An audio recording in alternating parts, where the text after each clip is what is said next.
નમસ્કાર વિદ્યાર્થી મિત્રો, આજે આપણે ધોરણ 12માં સંસ્કૃત વિષયમાં કંકણસ્યતુ લોભેન એટલે કે કંકણના લોભ વડે તો આ પાઠનો અભ્યાસ કરીશું। તો વિદ્યાર્થી મિત્રો, સંસ્કૃત ભાષા સાહિત્યમાં જે પંચતંત્ર અને હિતોપદેશ આ બંને ગ્રંથો પ્રાણી કથાઓના સુપ્રસિદ્ધ ગ્રંથો છે। તો આ પ્રાણી કથાના ગ્રંથોમાં પ્રાણીઓને પાત્રો તરીકે લઈને મનુષ્યને જીવનમાં ઉપયોગી એવા ડાપણનો અહીં બોધ સરળ અને સહજ રીતે આપવામાં આવ્યો હોય છે। તો અહીં બાળકથી લઈને વૃદ્ધ સુધીના સૌ કોઈ વ્યક્તિઓને આવી વાર્તા સાંભળવી ગમતી હોય છે। તો આ પ્રકારની વાર્તાઓમાં રસની અનુભૂતિ થતી હોવાથી એ વાર્તાઓમાં ગૂંથવામાં આવેલો બોધનો સહેજ પણ ભાર લાગતો નથી। તો વિદ્યાર્થી મિત્રો, આ પ્રસ્તુત પાઠનો જે સ્ત્રોત છે એ અહીં હિતોપદેશ છે। તો અહીં નીતિશાસ્ત્રના આ અમર ગ્રંથના પ્રારંભમાં આવતી એક પ્રથમ કથા છે કે જે લુબ્ધ પથિક કથાના શીર્ષકથી ખૂબ જ જાણીતી બનેલી છે। તો તેને અહીં સંપાદિત કરીને આ પાઠમાં પ્રસ્તુત કરવામાં આવી છે। તો વિદ્યાર્થી મિત્રો, પાઠમાં આવતા કેટલાક શબ્દો છે એ શબ્દોના અર્થને આપણે જોઈશું। તો અહીં પુરસ્તાત એટલે કે સામે, શ્રુણુત એટલે કે સાંભળો, ધીમતામ એટલે કે બુદ્ધિમાન માણસોનો, કલહેન એટલે કે ઝઘડા થકી, સંપ્રતિ તો અત્યારે, પથિકઃ એટલે કે મુસાફર, સમૃદ્ધ એટલે કે મરી ગયો, ભદ્રાણી એટલે કલ્યાણકારક, ઉપદિષ્ટ એટલે કે ઉપદેશ કર્યો, દુર્ગત તો દુર્ગતિને પામેલો, પ્રવિષ્ટ તો પ્રવેશ્યો, સરસી એટલે કે સરોવરમાં, ઉપગમ્ય એટલે કે પાસે જઈને, વ્યાપાદિત એટલે કે મારી નાખ્યો। તો વિદ્યાર્થી મિત્રો, અહીં પ્રસ્તાવના જોઈએ તો સંસ્કૃત ભાષામાં રચાયેલી અને સંસ્કૃત સાહિત્યનું અભિન્ન અંગ બની ગયેલી પ્રાણી કથાઓ આખા વિશ્વમાં પ્રસરી છે। તેમાં વિષ્ણુ શર્મા નામના નીતિશાસ્ત્રજ્ઞ વિદ્વાનની રચના મનાતા પંચતંત્ર અને નારાયણ ભટ્ટ નામના નીતિશાસ્ત્રજ્ઞ વિદ્વાનની રચના મનાતા હિતોપદેશ નામના બે ગ્રંથોમાં સંગ્રહિત પ્રાણી કથાઓ સવિશેષ છે। આ કથાઓમાં ભરપૂર મનોરંજન છે, તે સાથે વાચકમાં વિચક્ષણતા પ્રગટે અને ચતુરાઈ પણ આવે એવા પ્રકારનું સરસ કથાવસ્તુ લખવામાં આવી છે। કથાના વાચન પછી માણસમાં પ્રગટેલી વિચક્ષણતા અને ચતુરાઈ માત્ર રાજકીય કે નીતિશાસ્ત્રને લગતા વ્યવસાયમાં જ ઉપકારક બની ન રહે, પરંતુ વાચકના પોતાના જીવનમાં પણ ગુણાત્મક પરિવર્તન લાવે એવા પ્રકારનું લક્ષ્ય પણ આ કથાકારોએ રાખ્યું છે। તો હિતોપદેશ પ્રસ્તુત પાઠનો સ્ત્રોત છે નીતિશાસ્ત્રના આ અમર ગ્રંથના પ્રારંભમાં આવતી પ્રથમ કથા કે જે લુબ્ધ પથિક કથાના શીર્ષકથી જાણીતી બનેલી છે। તેને અહીં સંપાદિત કરીને મૂકવામાં આવી છે। તો એક વૃદ્ધ વાઘ શિકારને પોતાની જાળમાં ફસાવવા માટે ત્યાગી અને દાતાનું રૂપ ધારણ કરે છે।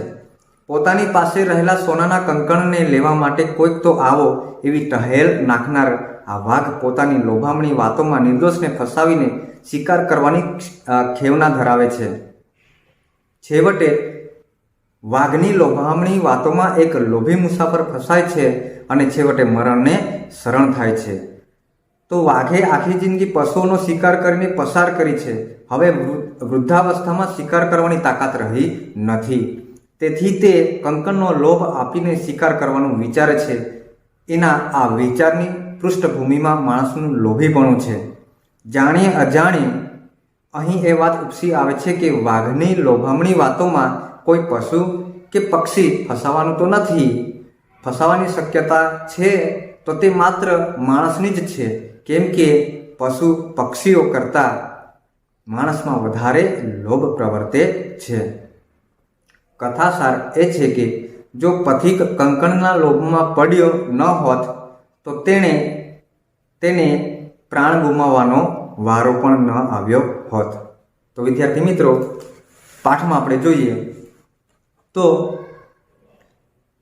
અથ प्रासाद पृष्ठे सुखोपि विष्टानाम राजपुत्राणाम पुरस्तात् प्रस्ताव क्रमेण पंडितो अब्रवीत भो राजपुत्रः शृणुत કે હવે મહેલની છત ઉપર આરામથી બેઠેલા રાજપુત્રો સામે પુરસ્તાદ એટલે કે સામે રાજપુત્રો સામે કથાનો આરંભ કરવાના આશયથી પંડિતો અબ્રવીત એટલે કે પંડિતે કહ્યું ભો રાજપુત્ર કે હે રાજપુત્રો હે રાજકુમારો શૃણુત એટલે કે સાંભળો કાવ્યશાસ્ત્ર વિનોદેન કાલો ગચ્છતિ ધીમતામ વ્યસનેન તુ મૂર્ખાણામ નિંદ્રયા કલહેનવા ધીમતામ ધીમતામ એટલે કે બુદ્ધિમાનોનો કાલો એટલે કે સમય ધીમતામ કાલો ગચ્છતિ કાવ્યશાસ્ત્ર વિનોદેન એટલે કે બુદ્ધિમાનોનો સમય કાવ્ય અને શાસ્ત્રોના વિનોદમાં વીતે છે એટલે કે જાય છે વ્યસનેન તુ મૂર્ખાણામ નિંદ્રયા કલહેનવા એટલે કે મૂર્ખ લોકોનો સમય વ્યસનમાં નિંદ્રયા એટલે કે ઊંઘવામાં કલહેન એટલે કે અહીં ઝઘડો કરવામાં વીતે છે તો વિદ્યાર્થી મિત્રો અહીં આ શ્લોકમાં એવું કહેવા માંગે છે કે જે બુદ્ધિમાનોનો જે સમય છે એ સમય કાવ્યશાસ્ત્રના વિનોદમાં વીતે છે અને જે મૂર્ખ લોકો છે એ મૂર્ખ લોકોનો સમય અહીં વ્યસનમાં અહીં ઊંઘવામાં અને ઝઘડો કરવામાં વીતે છે એમ અહીં જે પંડિત છે એ પંડિતે અહીં રાજકુમારો સામે આ કથાનો પ્રારંભ કર્યો તદભવતામ વિનોદાય કાક કુર્માદિનામ વિચિત્રામ કથામ કથયિષ્યામિ તેથી આપના માટે બરાબર છે તો તદભવતામ વિનોદાય એટલે કે તેથી આપના મનોરંજન માટે અહીં વિનોદાય એટલે કે મનોરંજન માટે ચતુર્થી વિભક્તિ એક વચનમાં છે વિનોદાય એટલા માટે અહીં મનોરંજન માટે તો તેથી આપના મનોરંજન માટે કાક કુર્માદિનામ એટલે કે કાક એટલે કાગડાઓ બરાબર છે પછી કુર્માદિનામ એટલે કે કાચબાઓની વિચિત્રામ કથામ કથયિષ્યામિ એટલે કે વિચિત્ર પ્રકારની અદ્ભુત કથા કથયિષ્યામિ એટલે કે કથા હું કહીશ એટલે કે અદ્ભુત પ્રકારની કથા હું કહીશ રાજપુત્રો ઉક્તેમ રાજપુત્રો બોલ્યા આર્ય એટલે કે શ્રીમાન કથયતુ કહો વિદ્યાર્થી મિત્રો અહીં કથયતુ એટલે કે અહીં આજ્ઞાર્થ અન્ય પુરુષ એક વચન એટલે કે તમે કહો એટલે આજ્ઞા કરવામાં આવી છે અહીં રાજપુત્રો દ્વારા પંડિત ઉવાચ એટલે કે પંડિતે કહ્યું શૃણુત યુયમ એટલે કે તમે સાંભળો સંપ્રતિ મિત્ર લાભ પ્રસ્તુયતે એટલે કે અત્યારે સંપ્રતિ એટલે અત્યારે મિત્ર લાભ નામનું પ્રકરણ પ્રસ્તુયતે એટલે કે રજૂ કરવામાં આવે છે વિદ્યાર્થી મિત્રો અહીં જે પ્રસ્તુયતે છે અહીં વર્તમાન કાળ આત્મનેપદીનો પ્રત્યય લાગ્યો છે તો અહીં પ્રસ્તુયતે એટલે કે સંપ્રતિ મિત્ર લાભ પ્રસ્તુયતે એટલે કે અત્યારે મિત્ર લાભ નામનું પ્રકરણ રજૂ કરવામાં આવે છે તત્ર ઇયમ પ્રથમા કથા તેમાં આ પ્રથમ કથા છે કંકણસ્ય તુ લોભેન મગ્ન પંકે સુદૂરસ્તે વૃદ્ધ વ્યાઘ્રેણ સંપ્રાપ્ત પથિક સમૃતો યથા એટલે કે કંકણના લોભથી કંકણના લોભ વડે સુદૂરસ્તે પંકે મગ્ન એટલે કે કંકણના લોભથી અત્યંત મુશ્કેલીથી બહાર આવી શકાય તેવા કાદવમાં ડૂબેલો પછી વૃદ્ધ વ્યાઘ્રેણ સંપ્રાપ્ત એટલે કે વૃદ્ધ વાઘને પ્રાપ્ત થયેલો પથિક સમૃતો યથા બરાબર છે એટલે કે અહીં પથિક મૃત્યુ પામ્યો બરાબર છે યથા કંકણસ્ય તુ લોભેન મગ્ન પંકે સુદૂરસ્તે વૃદ્ધ વ્યાઘ્રણ સંપ્રાપ્ત પથિક સમૃતો યથા એટલે કે જેમ કંકણના લોભથી અત્યંત મુશ્કેલીથી બહાર આવી શકાય તેવા કાદવમાં ડૂબેલો બરાબર છે વૃદ્ધ વાઘને પ્રાપ્ત થયેલો કોઈક પથિક મૃત્યુ પામ્યો એમ કહે છે. રાજપુત્ર ઊંચું, રાજપુત્રોએ કહ્યું એટલે કે રાજપુત્રો બોલ્યા, કથમ એતત, એ કેવી રીતે? સહ અબ્રવીત, તેમણે કહ્યું, અસ્તિ દક્ષિણારણ્યે એક વૃદ્ધ વ્યાઘ્ર, કે દક્ષિણ આરણ્યમાં એટલે દક્ષિણ આરણ્ય નામના એક જંગલમાં એક વૃદ્ધ વાઘ રહેતો હતો. સહ સ્નાતઃ કુશહસ્તઃ, તે સ્નાન કરાયેલો, પછી કુશહસ્તઃ સરસ્તીરે બ્રુતે ભોભો પાંથઃ, એટલે કે તે સ્નાન કરાયેલો અને હાથમાં દર્ભ ધારણ કરેલ. અહીં સરસ્તીરે એટલે કે સરોવરના કિનારે, બોલે છે બ્રુતે એટલે બોલે છે, ભોભો પાંથા, અરે ઓ મુસાફરો, ઇદમ સુવર્ણ કંકણમ ગૃહ્યતામ, કે આ સુવર્ણના કંકણને લઈ લો એમ કહે છે.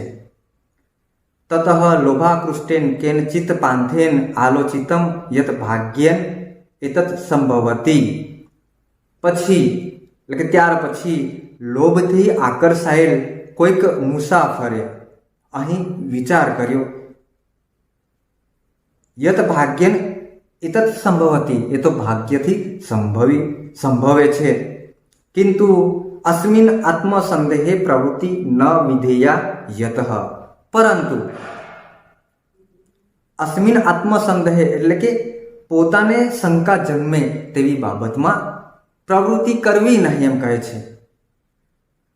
અનિષ્ટાદિષ્ટ લાભે અપી ન ગતિર જાયતે શુભા યત્રાસ્તે વિષ સંસર્ગો અમૃતમ તદપી મૃત્યવે. તો અહીં અનિષ્ટ વસ્તુમાંથી ઇષ્ટ વસ્તુનો લાભ પ્રાપ્ત થાય તેમ છતાં શુભ ગતિ થતી નથી એમ કહે છે. જેમાં માત્ર યત્ર અસ્તે એટલે કે જેમાં માત્ર વિષનો સ્પર્શ થયો હોય તો પણ એમ કહે છે, અને એવું અમૃત હોય તો પણ અહીં મરણ માટે કારણભૂત બને છે. કિંતુ સર્વત્ર અર્થાર્થ જન પ્રવૃત્તો સંદેહ એવ, પરંતુ સર્વત્ર બધે જ અહીં ધન પ્રાપ્તિ માટે એમ અહીં કિંતુ સર્વત્ર અર્થાર્થ જન પ્રવૃત્તો સંદેહ એવ તથા ચ ઉક્તમ, એટલે કે અહીં કહેવા માંગે છે કે પરંતુ બધે જ ધનની પ્રાપ્તિ માટે જોખમ ખેડવું પડે છે. અને કહેવાયું છે કે ન સંશયમ અનારુહ્ય નરો ભદ્રાણી પશ્યતિ, સંશયમ પુનરારૂહ્ય યદે જીવતી પશ્યતિ, એટલે કે ન સંશયમ અનારુહ્ય એટલે કે જો જોખમ ખેડ્યા વગર એમ કે છે, ખેડ્યા વિના મનુષ્યને ક્યારે પણ કલ્યાણ દેખાતું નથી. પરંતુ સંશયમ પુનરારૂહ્ય યદે જીવતી પશ્યતિ, એટલે કે પરંતુ જોખમ ખેડીને જો જીવતો રહે તો ક્યારેક મનુષ્ય કલ્યાણ જુએ છે એમ કહે છે. તનિરૂપ યામી તાવત, એટલે કે માટે જરા તપાસ કરો એમ અહીં જે મુસાફર છે, લોભી મુસાફર છે, એના માટે તપાસ કરો એમ કહે છે. પ્રકાશમ બુતે એટલે કે મોટેથી બોલે છે. કુત્ર તવ કંકણમ, ક્યાં છે તમારું આ કંકણ એમ કે છે. વ્યાઘ્ર હસ્તમ પ્રસાર્ય દર્શયતી, વાઘ હાથ ફેલાવીને હાથ બતાવીને દેખાડે છે. પાંથો અવદત કથમ મારાત્મકે તવી વિશ્વાસ, અહીં જે મુસાફર છે એ મુસાફરે કહ્યું, કથમ મારાત્મકે ત્વયી વિશ્વાસ, મારી નાખવાના સ્વભાવવાળા એવા તારામાં હું કેવી રીતે વિશ્વાસ કરું એમ કહે છે.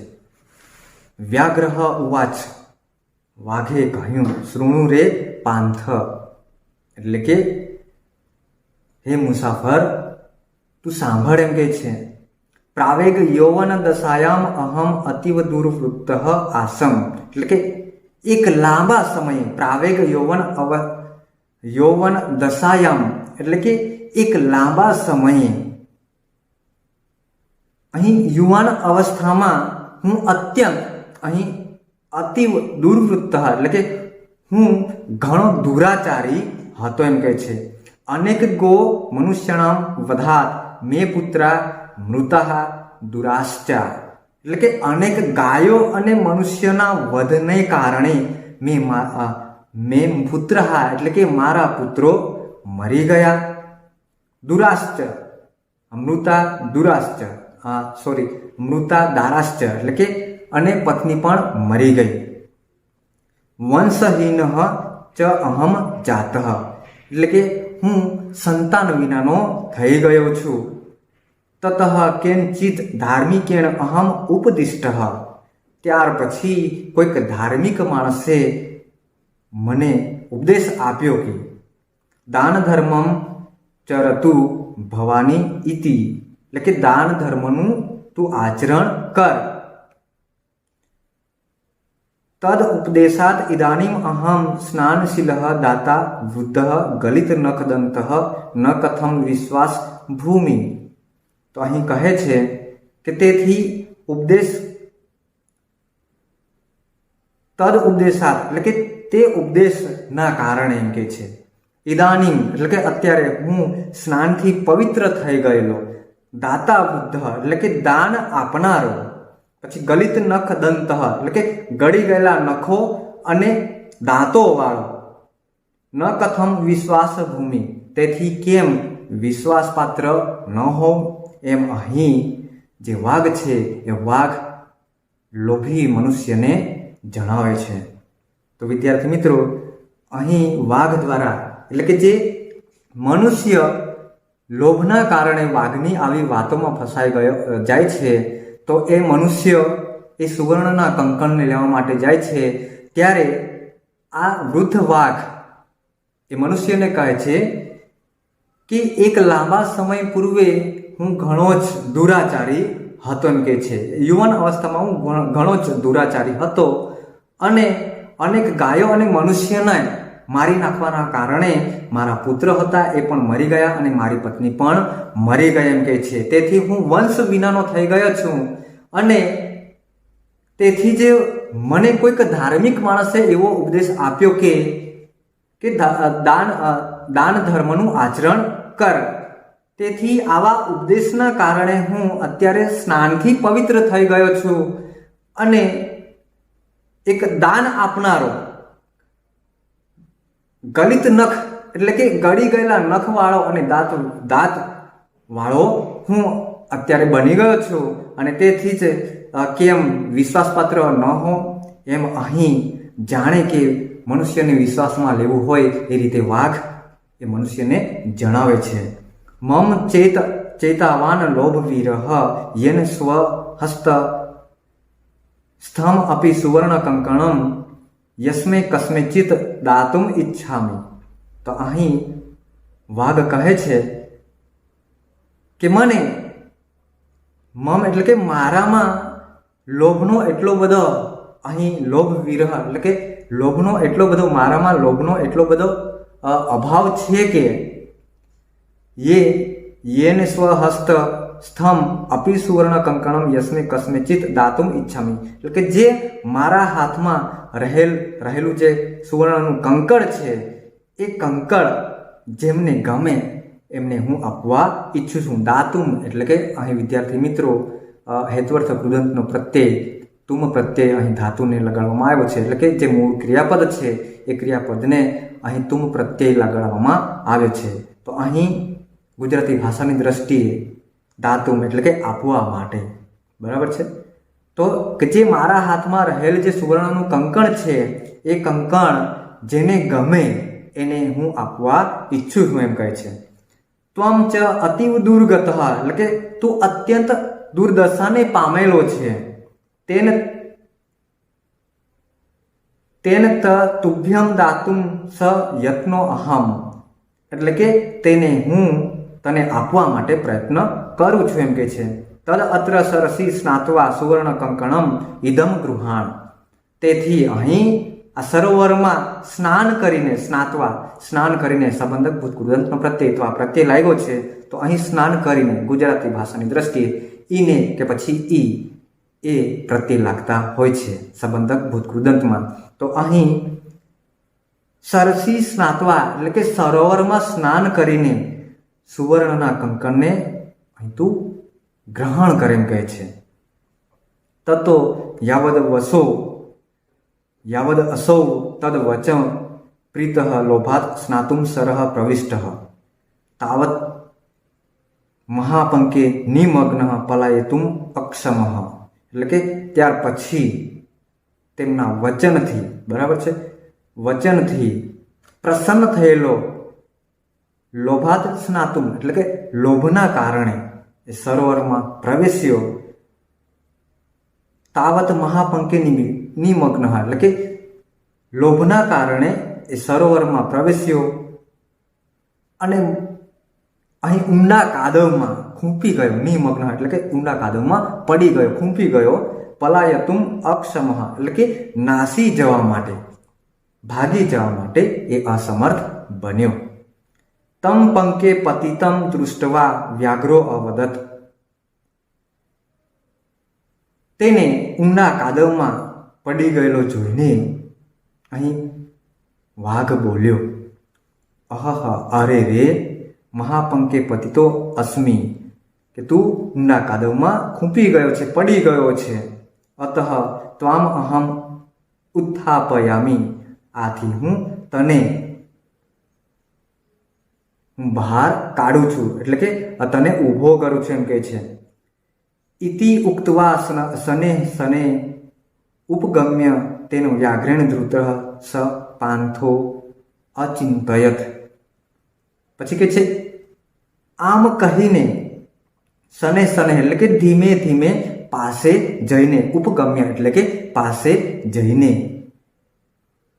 તે વાઘથી પકડાય મુસાફરે વિચાર કર્યો. તે વાઘે પકડેલા મુસાફરે વિચાર કર્યો કે ન ધર્મશાસ્ત્ર પઠતી ઇતિ કારણમ, એટલે કે અહીં ધર્મશાસ્ત્ર ભણે છે એ કારણે નહીં. ન ચ અપી વેદા અધ્યયનમ, તેમજ વેદનું અધ્યયન કરે છે એ લીધે પણ નહીં. દુરાત્મનઃ સ્વભાવ એવ માત્ર તથા રીતિચ્યતે, એટલે કે દુષ્ટ માણસનો જે સ્વભાવ છે એ સ્વભાવ જ આ બાબતમાં એ પ્રમાણે આગળ વધી જાય છે એમ કહે છે. યથા પ્રકૃત્યા મધુરમ ગવા પયઃ, કે જે પ્રમાણે અહીં કુદરતી રીતે, અહીંયા પ્રકૃતિ, બરાબર છે, પ્રકૃત્યા એટલે કે કુદરતી રીતે જ. તો અહીં કહેવા માંગે છે કે જે પ્રમાણે કુદરતી રીતે જ ગાયોનું જે દૂધ છે એ દૂધ મધુર હોય છે, સ્વભાવ એ કુદરતી રીતે જ મધુર મીઠું હોય છે એમ કહેવા માંગે છે. તન્મયા ભદ્રમ ન કૃતમ યદ અત્ર મારાત્મકે વિશ્વાસ કૃત ઇતિ ચિંત યન્ને વાસો વ્યાઘ્રેણ ધૃત્વા વ્યાપાદિત ખાદિતશ્ચ. એટલે કે મેં અહીં ઘાતકી સ્વભાવવાળા એવા વાઘ પર વિશ્વાસ મૂક્યો એ મેં સારું કર્યું નથી એમ કહે છે. ઇતિ ચિંતયન્નો વાસો એટલે કે એમ વિચાર કરતા વ્યાઘ્રેણ ધૃત્વા એટલે કે વાઘે પકડીને વ્યાપાદિત એટલે કે વાઘે એ મુસાફરને પકડીને મારી નાખ્યો અને ખાઈ ગયો. તો વિદ્યાર્થી મિત્રો, પ્રસ્તુત પાઠમાંથી આપણને એ બોધ પ્રાપ્ત થાય છે કે જે અતિશય લોભ છે એ એક પાપનું કારણ બને છે અને અતિશય લોભ એ મૃત્યુનું કારણ બને છે.